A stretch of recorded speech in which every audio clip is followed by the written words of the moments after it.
In 2011, someone on an old forum posted about a friend trapped inside a teaching building for 30 years.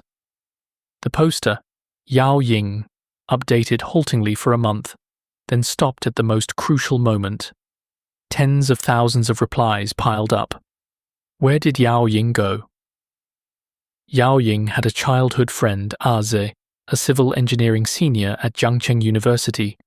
On the old campus stood a red brick building, open to only 2 departments, built in the Republic era, nearly a century old, floors creaking, rails worn glossy, the heavy air of an old house. During the war it had been a garrison warehouse, its downstairs rooms, some said, interrogation cells. The layout was bizarre, corridors so narrow 2 people barely passed, spots that didn't line up. Aze's classes were on the 5th floor, at whose end sat a dead corner piled with discarded easels and broken desks. Set into the wall, 2 rusted elevator doors, facades of a Republic-era elevator, shafts sealed long ago, paint peeling at a touch. No one ever came. Sunlight never reached it. Even in high summer it held a deep chill, an old rattan chair sitting there. The incident happened in the worst heat of summer. The corner was his only refuge. That night Aze, head swimming over a drawing, wandered over. He'd barely turned the corner when he saw a figure in the chair. Pitch black, face unreadable. But the outline was a girl. 2 braids sitting straight, holding something, head bowed. He assumed a classmate had found the spot too and turned to leave. Then he heard rustling behind him, pages turning, one after another. Aze froze. The corner was so dark you couldn't see your hand. Who could read here? The sound came again. He looked back.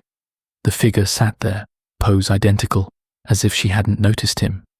A pitch-black corner, a figure sitting bolt upright, turning pages, the sound rolling through the empty corridor. Aze stood there 10 seconds, legs gone weak, then sprinted back to his seat, heart nearly out of his throat. Then a detail surfaced. The girl wore a deep blue old-style suit, long sleeves wrapped tight. In high summer, with fans going and everyone still hot, like an 80s movie. A thought rose in him, one he didn't want to admit. The person he'd seen might not belong to this era. In daylight, Aze visited the corner several times. Trip after trip, nothing. The chair sat empty. Could she only be seen at night? That evening he sat in the classroom on needles. Past 9 he crept toward the corner, steps so light his soles didn't scrape, terrified of scaring her off. At the turn, heart in his throat, he peeked around. She was still there, same suit, same pose, turning pages in the dark. A videotape rewound and replayed. He drew a breath, about to speak, when a rumble came from beside him. The rusted elevator had started on its own, cables grinding, climbing. Aze's mind went blank. The shaft was sealed. How could it move? A worse thought. What if it reached the 5th floor and something walked out? He whipped around. The chair was empty. She was gone, not even a corner of her clothing left. He bolted. On the corridor the sound had stopped too. The whole building was silent, but it wasn't a dream. Sweat had soaked his shirt. That night he dreamed. The corner was new, polished elevator, propaganda posters, the smell of old books and newspapers. The doors opened. People in grey-blue uniforms walked out laughing. Among them, a girl with a book hugged to her chest, her build matching the figure in the corner. He strained to see her face, but it stayed shrouded in mist. He tried to shout. No sound came. Third night, Aze went up to study again, mind full of the girl in the dark. At 9, he drifted to the corner. The chair was empty. After half an hour, footsteps sounded behind him, close as if from nowhere, then a clatter, something falling. He swept the corner with his flashlight. Nothing. He waited until 11, when the night duty man shouted about locking up. She never came. That night he dreamed again. Still in the corner, the light blazed on. Everything new. Voices from the far end. The elevator doors opened and a girl stepped out. White shirt, dark trousers, a red ribbon in her braid. This time he saw her face. Delicate features, fair skin, as if she'd stepped out of an old photograph. She didn't speak. She laid a book gently in his hands and raised her head. A small smile, her eyes full of sorrow, words couldn't carry. He wanted to ask. Before the words came, the light went out with a pop. The corner returned to decay. His hands were empty. Morning. Ace lay in bed a long time. She was signaling him. A secret held too long to hold. He told Yao Ying everything. Curiosity bigger than the sky, he insisted on coming. That afternoon they stormed the corner, hauling out the easels and desks, prying the floorboards. Nearly 2 hours in, at the innermost wall, Ace spotted old radiators, rusted beyond recognition, and wedged behind one, a yellowed scrap of paper.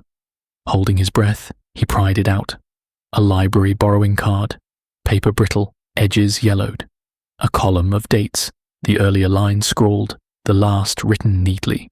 Borrower, Song Yuji. Date, May 14th, 1983. The return date was blank. They stared at the card, silent. A person who'd borrowed a book 30 years ago and never returned it. How had her card ended up in a radiator gap? Was the girl who turned pages in the dark, who pressed a book into his hands in dreams, this Song Yuji? Was the book the clue she was leaving them? The card bore a catalogue number. Ace called a classmate working part-time at the library.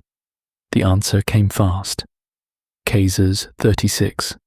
Elementary and Progressive Studies for the Violin, a violin practice manual. Stranger still, Jiangcheng University was an engineering school with no music department. A girl in engineering borrowing a violin manual meant she played. Ace remembered an old tradition. A student band performed at every anniversary, even competing on the school's behalf. Was Song Yuji in it? Ace asked a senior to ask around. He reported back the next afternoon. He'd asked a retired old leader, and when that man heard the name Song Yuji, he froze, teacup pausing mid-air. Don't ask, the school has no such person. The old leader pressed hard, who was asking, which department? The senior hadn't dared give Ace's name. His skin crawling, he warned Ace to keep it quiet. Some people didn't want to talk about her. The more they warned, the surer they were. In the archives, they went through 2 years of campus magazines page by page. Spotless. Not a word about Song Yuji. Next day, in the city library, they dug through yellowed papers for May 1983 until the May 17th issue, when Yao Ying cried out and pointed at the lower right corner. A missing person notice, small, wedged among others. Song Yuji, second-year female student at Jiangcheng University, missing from the school grounds. Beside it, a photograph. A girl with braids, delicate and clear-featured. The instant Ace saw it, his scalp exploded. This was the girl from his dream. Exactly. Down to the red ribbon in her braid. 30 years, the photo yellowed. But he'd know that face anywhere. A student who vanished 30 years ago. A figure in the dark. A manual borrowed, never returned. They strung the clues together, growing colder. Had she gotten lost, or had something happened to her? Why stay, pushing books into his dreams? What was she trying to make them see? They walked the whole building. Wrongness everywhere. A side door on the first floor's east side, sealed decades ago. Iron door welded shut, keyhole cemented, a screen wall hiding it. A windowless music hall on the second floor, locked for years, dust in the door gaps. A corridor between the teaching and lab buildings, burned and bricked up, and a basement that should have run through the building, partitioned into rooms, bricks of different colors. Later additions. Sealed door, locked hall, bricked corridor, partitioned basement. Ace mapped them in his head, growing more alarmed with each line. Someone had fought desperately to cover something, and not overnight, and only a leader with real authority at the school could have made such changes. Then Hayes remembered. The current president had graduated from civil engineering in '82, served in the student union, and his office sat directly below the sealed music hall. All the lines pointed one way. Hayes was bold. He proposed a pen spirit session in the fifth-floor corner to summon Song Yuji. Yao Ying urged him not to court disaster, but Hayes insisted, and Yao Ying went along. The result was uncanny. The pen had begun moving when Hayes's phone rang, the ringtone exploding in the empty building, yet there was no signal. The caller ID was a string of chaotic numbers. Hayes answered. Dead silence, the hiss of static, something breathing. He called back. The number doesn't exist. The first time, they blamed imagination. The second, halfway through, no signal, phone ringing, garbage number. As if something slammed the door shut when they neared the truth. No coincidence. The old leaders panic, then 2 impossible calls with no signal. They'd stepped on someone's tail. Someone, or something, was watching. They pulled out that night and never returned. That was where the thread stopped. Yao Ying said he'd update once things settled, but his account never came online again. Tens of thousands checked in daily, begging, all sinking without a trace. His last login, the night of his final update,